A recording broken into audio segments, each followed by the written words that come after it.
ஆண்டவராகிய இயேசு கிறிஸ்துவின் நாமம் மகிமைப்படுவதாக. இந்த நாளிலும் உயிர்த்தெழுந்த இயேசுவை கொண்டாட வந்திருக்கிறோம். உயிர்த்தெழுந்த இயேசு கிறிஸ்துவின் ஆசீர்வாதங்களான வார்த்தைகளை கேட்க வந்திருக்கிறோம். இந்த உயிர்த்தெழுதல் நமக்கு என்ன தருகிறது? இந்த உயிர்த்தெழுதல் நமக்கு நம்பிக்கையையும் நம் வாழ்க்கையை புதுப்பிக்கிறதையும் நம்முடைய வாழ்க்கை புதிதாகுதலையும் காண்பிக்கிறது. அதுதான் இந்த உயிர்த்தெழுதலின் மிகப்பெரிய ரகசியம். ஆனால் இந்த நாளில், இந்த உயிர்த்தெழுந்த நாளில் ஆண்டவராக இயேசுவானவர் உங்களை பார்த்து சொல்லுகிற ஒரு வார்த்தை, நான் உயிர்த்தெழுந்தேன், உனக்கு தரிசனம் கொடுப்பேன், உன்னை ஆசீர்வதிக்கும்படி. உயிர்த்தெழுந்த இயேசுவானவருடைய தரிசனத்தை இனி ஒவ்வொரு நாளும் காணப்போகிறீர்கள். அது உங்கள் வாழ்க்கையில் ஒரு பெரிய ஆசீர்வாதங்களை கொண்டு வரப்போகிறது. இதை விசுவாசியுங்கள். விசுவாசத்தோடு இந்த செய்தியை கேளுங்கள்.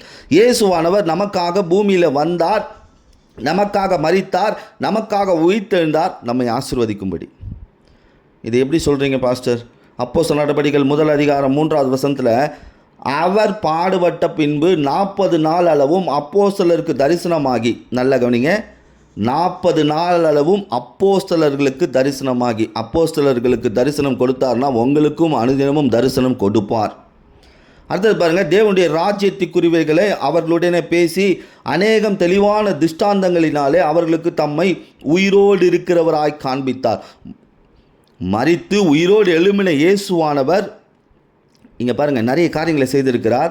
தரிசனம் கொடுக்கிறார், பேசுகிறார், உயிரோடு இருக்கிறவர்களாக காமிக்கிறார். இனி ஒவ்வொரு நாளும் அவர் மரித்துட்டார், உயிரோடு எழும்பிட்டார், விண்ணுலகம் போயிட்டாருன்னு இல்லை, அனுதினமும் தரிசனம் காண்பீர்கள். அவர் உங்களோடு உயிரோடு இருக்கிறவராய் உங்களுக்கு அவர் சாட்சி கொடுத்து கொண்டே இருப்பார்.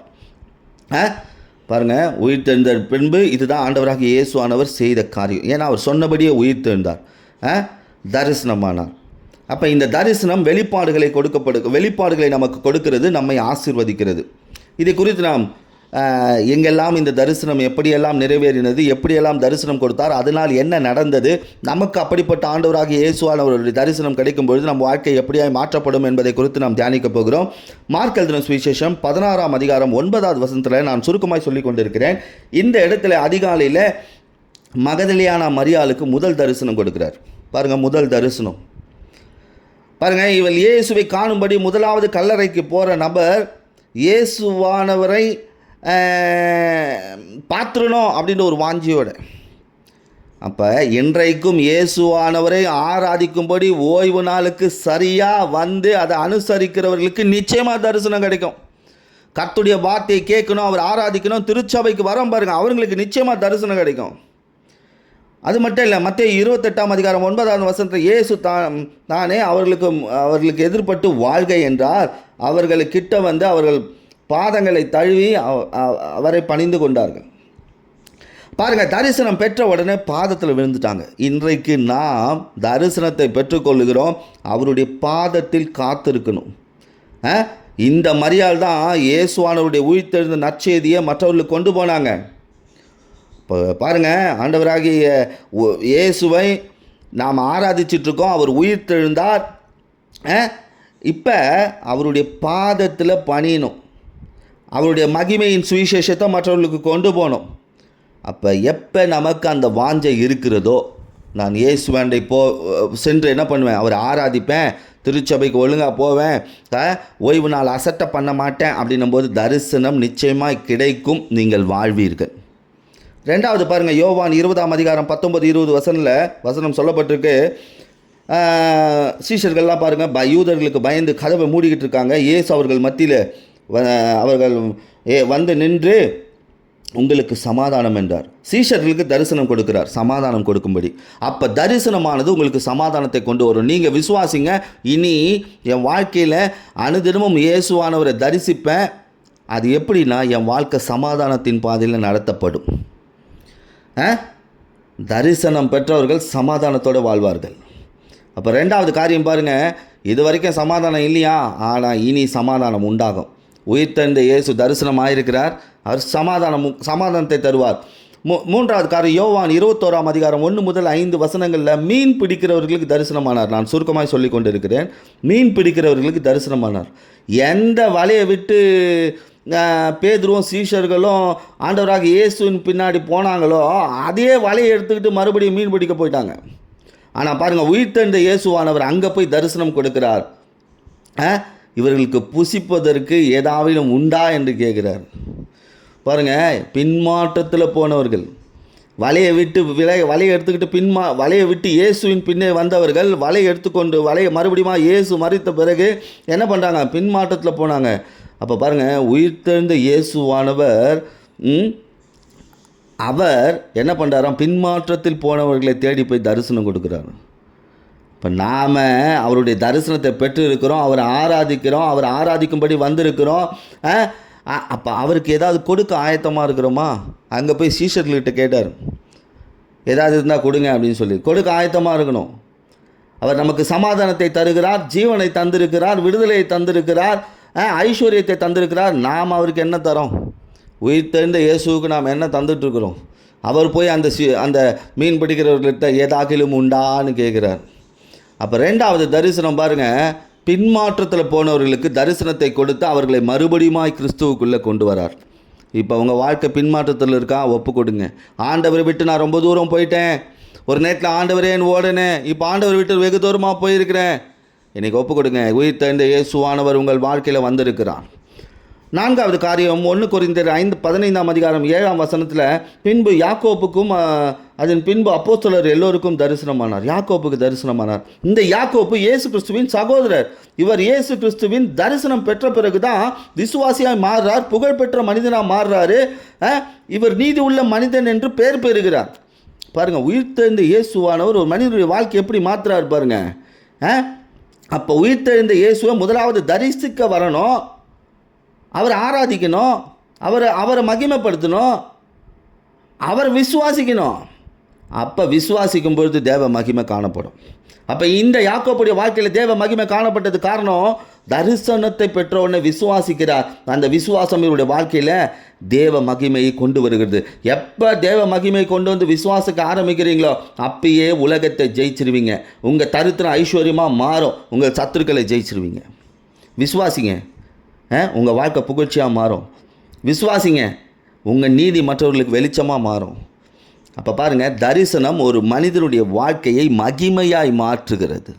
அப்போ இன்றைக்கு ஆராதிக்க வந்திருக்கிற உங்கள் வாழ்க்கையில் இயேசுவானவர் தன்னுடைய தரிசனத்தை கொடுத்திருக்கிறார். இனி வரப்போகும் நாட்களிலும் கொடுக்க போகிறார். உங்கள் வாழ்க்கை நிச்சயமாகவே மகிமையாய் மாறும். அப்போ தரிசனம் ஒரு மனிதனுடைய வாழ்க்கையை மகிமையை மாற்றுது. பாருங்கள், இந்த தரிசனம் முதலாவது அவர் தரிசனம் கொடுத்தவொடனே என்ன பண்ணாங்க? பாதத்தில் சரண்டர் ஆகிட்டாங்க. எப்போ இயேசுவின் பாதத்தில் நாம் பணிந்து கொள்கிறோமோ அப்போவே நமக்கு ஜெயம் உண்டாக ஆரம்பிச்சிருது. ரெண்டாவது, தரிசனம் சமாதானத்தை கொடுக்கிறது.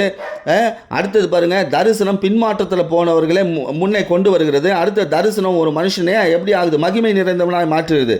அடுத்தது பாருங்கள், லூக்கா 24:50 பின்பு சீஷர்களை பெத்தனியா வரைக்கும் அவர் அழைத்து கொண்டு போய்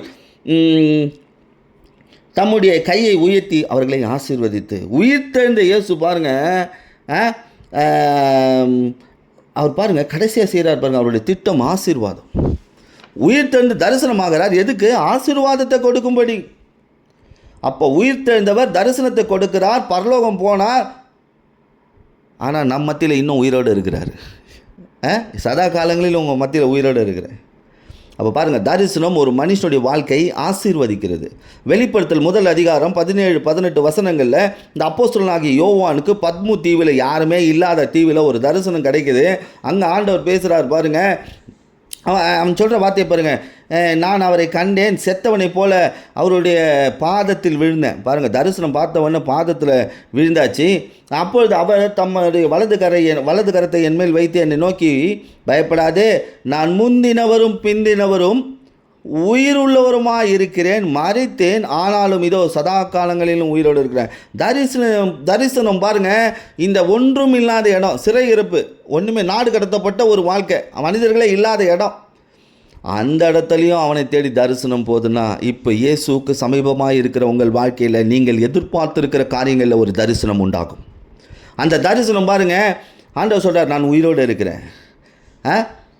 தனிமையாக இருக்கிற ஒரு மனிதனுக்கு ஆண்டவர் உயிர் திறந்து போய் தரிசனம் கொடுக்குறார். இன்றைக்கு உங்கள் வாழ்க்கையில் தனிமைப்படுத்தப்பட்டு இருக்கிறீர்களா? ஆண்டவராகிய இயேசுவானவர் உங்களை தேடி தரிசனமாய் வருவார், உங்களோடு பேசுவார். அதே வெளிப்படுத்தல் 2:1 வாசித்து பாருங்கள். அப்போஸ்தலனாகிய யோவானிடம் பேசுகிறார். 7 நட்சத்திரத்தையும் ஏந்தி கொண்டு 7 பொண்ணு குத்து விளக்குகள் மத்தியில் உலாவுகிறவர் என்றார். பாருங்க, நம் மத்தியில் உலாவுகிறேன் என்று சொல்லுகிறார். நான் உயிர்த்தெழுந்தேன், உங்கள் மத்தியில் உலாவி கொண்டிருக்கிறேன். நம் மத்தியில் அவர் உலாவி கொண்டிருக்கிறார். இது விசுவாசிங்க. இந்த குத்து விளக்கு தேவ சபையாய் இருக்கிறது. அவர் உலாவுகிறவராய் இருக்கிறார், மகிமையின் தேவன். எப்படி உலாவுறாராம்? அதே வெளிப்படுத்தல் 1 13 வசனத்தில் குத்து விளக்குகள் மத்தியிலே நிலையங்கி தரித்து உலாவுகிறார். இந்த நிலையங்கி ஆசாரியனுடைய உடை என்று வேதம் சொல்லுகிறது. நம்முடைய பிரதான ஆசாரியராகிய இயேசு ஆனவர் நம் மத்தியில் உலாவி கொண்டிருக்கிறார். எத்தனை பேர் விசுவாசிக்கிறீங்க? உயிர்த்தெழுந்த இயேசுவானவர் எனக்கு சமாதானத்தை கொடுப்பார். உயிர்த்தெழுந்த இயேசுவானவர் என்னுடைய பின்மாற்றத்தை மாற்றுவார். உயிர்த்தெழுந்த இயேசுவானவர் என் வாழ்க்கை மகிமையினால் நிரப்புவார். உயிர்த்தெழுந்த இயேசுவானவர் என்னை ஆசீர்வதிப்பார். உயிர்த்தெழுந்தார் எதற்கு? என் வாழ்க்கையை மாற்றும்படி, எனக்கு கிருபை தரும்படி, என்னை பாதுகாக்கும்படி, என்னை பத்திரமாய் சுகமாய் நடத்தும்படி, என் ஜபங்களை கேட்கும்படி, என்னை ஆசீர்வதிக்கும்படி. எத்தனை பேர் விசுவாசிக்கிறீங்க? இயேசு உயிர்த்தெழுந்தார், இதெல்லாம் என் வாழ்க்கையில் நடந்தே தீரும். அதற்கு சிலுவை ஒரு சாட்சி, உயிர்த்தெழுதல் ஒரு சாட்சி. விசுவாசிங்க, நிச்சயமாகவே உங்கள் வாழ்க்கை மாறும்.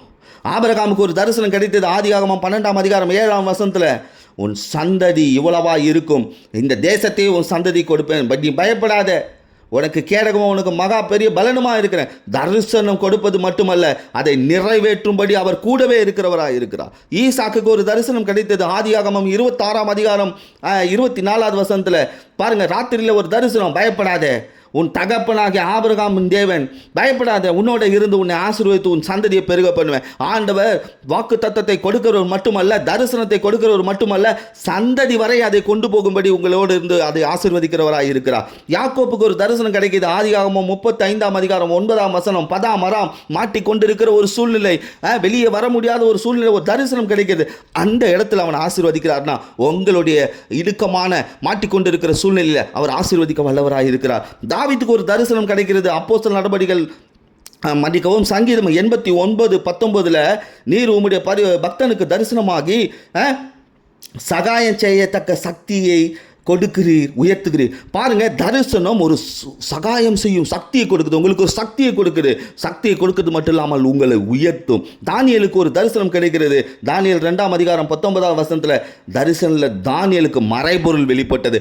இன்றைக்கும் ஆண்டவர் நிறைய மறைபொருள்களை உங்களுக்கு பேசியிருக்கலாம். தரிசனத்தினால் நிச்சயமாய் அதை வெளிப்படுத்துவார். பவுலுக்கு ஒரு தரிசனம் கிடைக்கிறது. அப்போஸ்தலர் நடபடிகள் 18 9 10 வசனம்ல பவுலுக்கு தரிசனமாகி நீ பயப்படாமல் பேசி, நான் உன்னோட கூட இருக்கிறேன், உனக்கு தீங்கு செய்யும்படி ஒருவனும் உன்மேல் கைப்படுவதில்லை. ஆண்டவருடைய தரிசனம் பாருங்க, எந்த இடத்திலும் உங்களை தைரியமாய் பேச வைக்கும். ஏனெனில் ஆண்டவர் தரிசனத்தை கொடுத்து உங்களோடு இருக்கிறார். உங்களுக்கு தீங்கு செய்யும்படி ஒருவனும் உங்கள் மேல் கைப்படுவதில்லை. இப்ப விசுவாசிங்க, உயிர்த்தெழுந்த இயேசுவானவர் எனக்கு தரிசனத்தை கொடுத்திருக்கிறார். என் சந்ததியை ஆசீர்வதிக்கும்படி, என்னோடு கூட இருக்கும்படி, என்னுடைய தரிசனம் நிச்சயமாக நிறைவேறும் என்று அவர் சாட்சி கொடுத்து கொண்டே இருக்கிறார். எப்படிப்பட்ட சூழ்நிலையில் நான் அகப்பட்டு கொண்டிருந்தாலும் என்னை அவர் ஆசீர்வதிக்க வல்லவர். எனக்கு ஒரு சகாயம் செய்யும் சக்தியை கொடுத்து என் வாழ்க்கையை உயர்த்துவார். எனக்கு மறைபொருள்கள் வெளிப்படும். எப்படிப்பட்ட காரியங்களுக்கு நான் ஜெபித்தாலும் எனக்கு கர்த்தர் மறைபொருள்களை வெளிப்படுத்துவார். எனக்கு ஒரு தரிசனத்தை கொடுத்திருக்கிறார், ஒரு ஊழியத்தை கொடுத்திருக்கிறார். நான் பயப்படாமல் பேசுவேன். என்னில் இயேசு என்னோடு இருக்கிறார். எனக்கு தீங்கு செய்யும்படி ஒருவனும் என் மேலே கை போட முடியாது. அவருடைய தரிசனம் என் வாழ்க்கையை மாற்றும், கிருபையை தரும், என்னை பாதுகாக்கும், என்னை பத்திரமாய் நடத்தும், என் ஜபங்களுக்கு பதில் கொடுக்கும் செய்யும், என்னை ஆசீர்வதிக்கும் அவர் தரிசனம். இதை விசுவாசிங்க. உயிர் தெழுந்தார் இயேசுவானவர், எனக்கு தரிசனம் கொடுத்திருக்கிறார், என்னை ஆசீர்வதிக்கும்படி. எந்த சூழ்நிலையிலும் உன்னை நான் விட்டு விலக மாட்டேன். நான் உயிரோடு இருக்கிறேன், உன் மத்தியில் உலாவிக் கொண்டிருக்கிறேன். எப்படிப்பட்ட பிரச்சனையில் நீ இருந்தாலும் சரி, எப்படிப்பட்ட கண்ணீரில் நீ இருந்தாலும் சரி, எப்படிப்பட்ட பாடுகளின் மத்தியில் வியாதியில் இருந்தாலும் சரி, எப்படிப்பட்ட தரித்திரத்தில் இருந்தாலும் சரி, எப்படிப்பட்ட சத்துருக்களின் நெருக்கடியில் இருந்தாலும் சரி, என் தரிசனம் உன் வாழ்க்கையை மாற்றும். என் தரிசனம் உன்னை உயர்த்தும். என் தரிசனம் நிறைவேறும் வரை, உலகத்தின் முடிவு பரியந்தம் நான் உன்னோடு இருக்கிறேன் என்று கர்த்தர் சொல்கிறார். இந்த விசுவாசிங்க, இந்த உயிர்த்தெழுந்த இயேசுவை விசுவாசிங்க. நிச்சயமாகவே உங்கள் வாழ்க்கை மாற்றப்படும். இந்த நாளில் ஆண்டவர் பேசியிருக்கிறார். உயிர் தெழுந்தேன், தரிசனமானேன், உன்னை ஆசீர்வதிக்கும்படி. இந்த உயிர் தெழுதல் எனக்கு ஒரு நம்பிக்கையை கொடுத்திருக்கிறது, ஒரு புது பலனை கொடுத்திருக்கிறது, ஒரு புது வாழ்க்கையை கொடுத்திருக்கிறது, என்னை புதுப்பித்திருக்கிறது என்று விசுவாசிங்கள். நிச்சயமாகவே உங்கள் வாழ்க்கையில் இந்த தரிசனம் உங்கள் வாழ்க்கையை மிகப்பெரிய அளவில் ஆசீர்வதிக்கும். அதை மற்றவர்கள் காணும்படி ஆண்டவர் செய்வார். இந்த செய்தி உங்கள் வாழ்க்கையில் ஒரு பெரிய மேன்மையை கொண்டு வந்திருக்கும் என்று நான் விசுவாசிக்கிறேன். கர்த்தர் உங்களை ஆசீர்வதிப்பாராக. ஆமென்.